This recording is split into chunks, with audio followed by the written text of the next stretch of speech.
السلام عليكم وأهلا بكم إلى هذا المحور من تحت الضوء. طقوس البيعة للملك في المغرب تثير جدلا واسعا. المعارضون يعتبرونها إهانة ومذلة واحتجاج شعبي تحت شعار الولاء للحرية والكرامة تقمعه الشرطة بقوة. رئيس الحكومة يحضر الطقوس رغم أعلان مسبق بالرفض. طقوس الركوع تكرست هذا العام وتساؤلات عن نوع التغيير الذي حصل في المغرب. الملك لا يزال صاحب السلطة المطلقة والموظفون يسبحون بسلطانه. فماذا يعني بقاء طقوس البيعة للملك في المغرب؟ بيعة الولاء تثير جدلا في المغرب، موضوع هذا المحور من تحت الضوء. أقام ملك المغرب مراسيم وطقوس حفل الولاء والبيعة على الرغم من الانتقادات اللاذعة من طرف العلمانيين والإسلاميين واليساريين ومن الجدل الواسع المستمر منذ نحو سنة. وجرت الطقوس في قصر المشهور بالرباط، وتضمنت الركوع للملك 3 مرات بانحناء شديد كدلالة على الولاء له ولعرشه الذي تولاه قبل 13 سنة خلفا لوالده الحسن الثاني. وكان حزب العدالة والتنمية قد استبق الجدل بإعلان أحد قياديه أن وزراء الحزب لن يركعوا للملك لأن الركوع لله وحده، إلا أن رئيس الوزراء بن كيران حضر مراسيم حفل البيعة والولاء إلى جانب وزير الداخلية وولاة وعمال الولايات والأقاليم وولاة وعمال الإدارة المركزية ووفود وممثلي مختلف جهات وأقاليم المملكة الذين وقفوا تحت حرارة الشمس في صفوف متراصة لتجديد البيعة والولاء بحسب ما أوردته وسائل الإعلام المغربية. وترافق الاحتفال مع دعوة شعبية لإلغاء هذه التقاليد التي اعتبرها الكثير من الأصوات إهانة وامتهانا لكرامة الإنسان في المغرب، بينما رأى الموالون للتقاليد أنها تترجم حرصا ملكيا على التمسك بالأصالة. حركة العدل والإحسان انتقدت طقوس البيعة واعتبرتها مذلة بحق المغاربة، فيما تجمع عشرات المحتجين أمام مبنى البرلمان بالعاصمة تلبية لدعوة أطلقها نشطاء عبر موقع التواصل الاجتماعي فيسبوك لإقامة ما سموه حفل الولاء للحرية والكرامة. عمدت الشرطة إلى تفريقهم بالقوة. إذن بيعة الولاء تثير جدلا في المغرب، موضوع هذا المحور من تحت الضوء. لمناقشة هذا المحور معي من القاهرة الخبير في شؤون الجماعات الإسلامية دكتور كمال حبيب، ومن الرباط الأمين العام السابق للمؤتمر القومي العربي خالد السفياني. أهلا وسهلا بكم. أبدأ معك دكتور كمال، يعني من قراءتك لفكرة طقوس البيعة كيف تنظر إليها؟ بسم الله الرحمن الرحيم. طبعا طقوس البيعة هذه هي بترجع لما يطلق عليه في التقاليد المغربية التقاليد المخزنية، وهذه التقاليد طبعا قائمة على فكرة الولاء المطلق للملك واستلهام كلمة البيعة يعني من التراث الإسلامي تقديم الولاء ذو الطابع الديني للملك، لأن الملك في المغرب ينظر إليه على أنه شخصية دينية. نعم.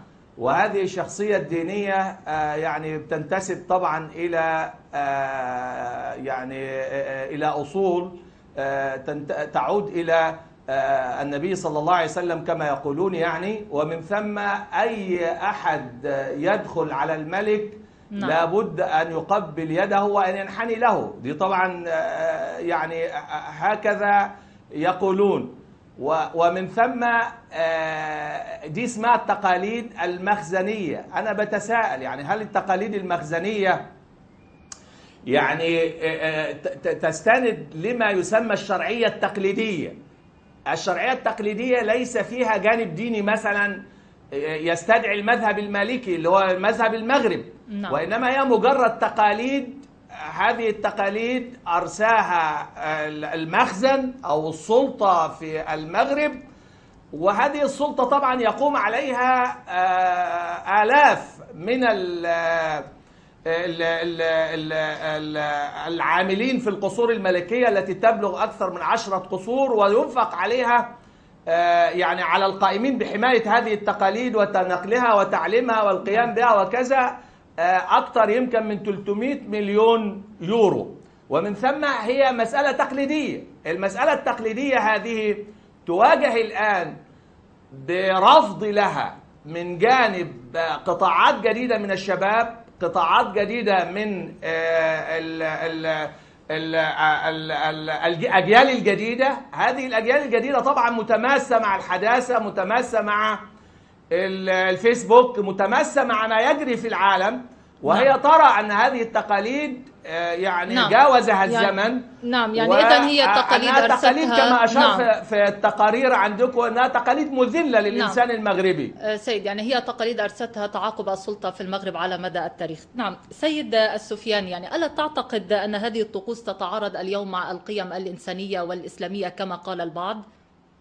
تتعارض مع القيم الإنسانية والإسلامية ومع قيم الكرامة ومع قيم الحداثة ومع القيم التي من أجلها نتحدث عن التغيير، نتحدث عن الاستثناء المغربي، نتحدث يعني هذه التقاليد وهذه الطقوس تتعارض مع كل هذا. يعني اليوم ليس هناك أي حاجة بالمطلق إلى تقبيل يد الملك لكي نقول بأننا نحترم. ليس هناك أي حاجة بالمطلق للركوع للملك لكي نقول. يعني العلاقة بين الشعب والملك يعني علاقة تقدير تكون بوسائل أخرى. هذه الطقوس هي تقلل من تقدير، هي تشعر الشخص بأنه يعني دوني، وتشعر الشخص بأنه مكره على شيء لم يأمر به الله سبحانه وتعالى ولا الشرع الإسلامي. النبي صلى الله عليه وسلم لم يطلب من الناس أن يركعوا له حتى يحبوه وحتى يعني يعبروا عن تقدير الواجب. يعني عندما نتحدث عن تقدير الواجب للملك لا يعني ذلك الركوع ولا يعني ذلك تقبيل اليد ولا يعني ذلك كل هذه الطقوس. ولذلك اليوم وزعت عريضة تحمل لحد الآن اقتصرنا فيها على 100 توقيع ل100 شخصية بارزة جدا في المغرب من توجهات سياسية ونقابية وحقوقية مختلفة، يسار، يمين، إسلاميين، مستقلين إلى آخره.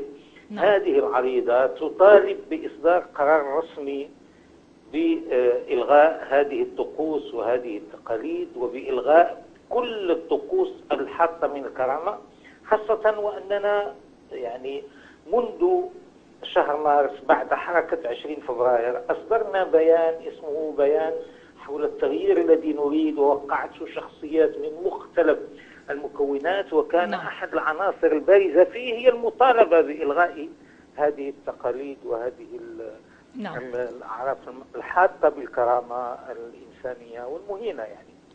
سيدة سفياني، سأعود إليك. ينضم إلينا من الرباط أيضا عضو الأمانة العامة لحزب العدالة والتنمية عبد العالي حامي الدين. سيد حامي الدين، يعني شهدنا بالأمس مبايعة للملك المغربي وسط طقوس الطاعة والولاء لجلالته، كيف نظرت إلى هذا الأمر؟ رأيي في النقاش الدائر أنا عبرت عنه من خلال مجموعة من التصريحات. أولا نحن أمام مفهوم للبيعة غريب جدا، لأنه البيعة أعطيت سنة 1999 مباشرة بعد وفاة الملك الراحل الحسن الثاني. فهناك سؤال عريض وكبير، لماذا يتم تجديد هذه البيعة كل سنة؟ هل معنى ذلك أن هناك تشكيك في بيعة التي أعطيت في سنة 1999؟ هناك بيعة واحدة. ثانيا نحن أمام معطيات وتحولات سياسية عميقة في المغرب مرتبطة بوثيقة دستورية جديدة، والوثيقة الدستورية الجديدة في نظري هي التي تمثل التعاقد المكتوب الموجود اليوم بين الملك وبين الشعب وبين جميع المؤسسات الموجودة. طبعا حتى مفهوم البيعة ينبغي أن يتم إعادة النظر في الدلالات التي كانت له فيما قبل. ففيما قبل كانت الدولة مرتبطة بشخص الحاكم الفرد الذي يحتاج إلى مبايعة أفراد. اليوم الدولة الحديثة هي عبارة عن دولة مؤسسات ودولة يعني دولة ديمقراطية ودولة اختيار وإرادة حرة. اليوم الوثيقة الدستورية هي في الواقع البيعة، ولذلك أنا أعتبر بأن البيعة ليست فوق الدستور وليست تحت الدستور، بل هي الدستور نفسه. وبالتالي الذي ينبغي أن يخضع للسمو والذي ينبغي أن يخضع للاحترام والتبجيل هو مفهوم الدستور واحترام الدستور. وحينما نطلع على الوثيقة الدستورية لا نجد أي أثر لهذه الطقوس الموجودة اليوم في الساحة. طبعا من الممكن جدا أن يكون هناك احتفال سنوي بمناسبة عيد العرش، نحن لسنا ضد الاحتفال بهذه الذكرى، ولسنا ضد الترحيب والاحترام الواجب للملك والسلام عليه بطريقة تفيد الاحترام وتفيد التقدير. طبعا حينما يسلم وزراء أو يسلم مسؤولون على الملك السلام ينبغي أن يكون مختلفا عن أي سلام آخر. نحن لا نسلم على أصدقائنا، ولكن في نفس الوقت لا ينبغي أن يصل ذلك إلى درجة الإهانة والمس بالكرامة الإنسانية. فهناك خط وسط بين التعامل بنوع من القداسة مع شخص الملك أو التعامل وكأنه صديق. نعم سيد السفياني، يعني البعض اعتبر أن هذه الطقوس إنما تمثل تمسكا بالأصالة والتقاليد، أليس صحيحا؟ أي أصالة في تقليد الآيات وأي أصالة في الركوع لغير الله سبحانه وتعالى؟